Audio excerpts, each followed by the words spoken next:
Hello, welcome to part two. So what we're looking at here is basically the tone arm rising and spinning, turning mechanism, which makes the thing go over the record.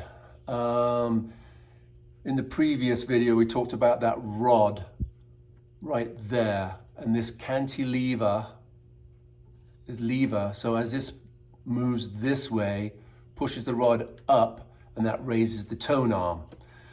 This is a friction lever because it's copper and aluminum. So this should be absolutely, totally clean. And I will get back into that in a minute.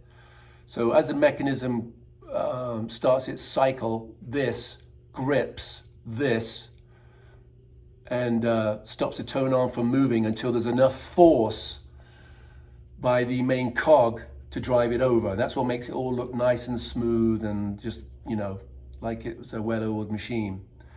This distance in here is the distance between this and the tone arm top bearing. It's preloaded. You can't adjust it.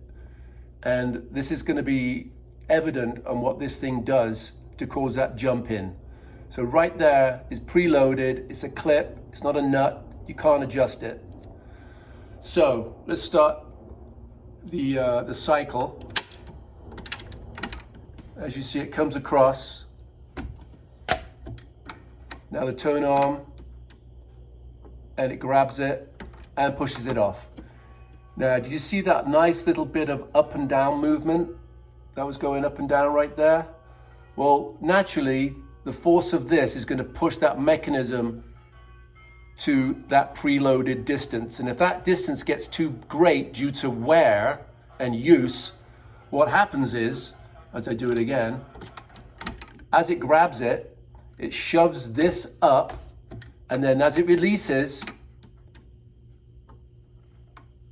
boom, that little drop down. That little drop down there is what makes the tone arm skip in, because it's basically a little bit of force, and as it drops down, the natural spring loaded from this guy here pushes it across. You can't adjust it, because you really want to get that less, but if it's worn, there's nothing you can do about it. I'll try to show you again. So watch as it rises, it grips it, it pushes it up ever so slightly, and then as it releases, it will drop.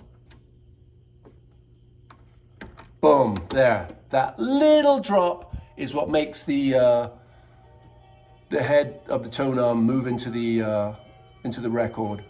I've loosened and tightened and oiled and do all kinds of things to make this better. It was actually 10 times worse. One of the best things you can do is this lever right here, push it up so it grips the top part of this as much as possible, so it's not grabbing the bottom part and shoving it up as the lever comes across. Also, you can use a bit of this stuff. It's called Tri-Flow Superior Lubricant. It's actually Teflon. And if you put a little tiny bit in between this surface, which is supposed to be dead clean, don't put grease there, it makes it just ever so a little bit slicker, so it's not gripping so much for let it drop down. Anyway, show you one more time. Over it comes. And release. And drop.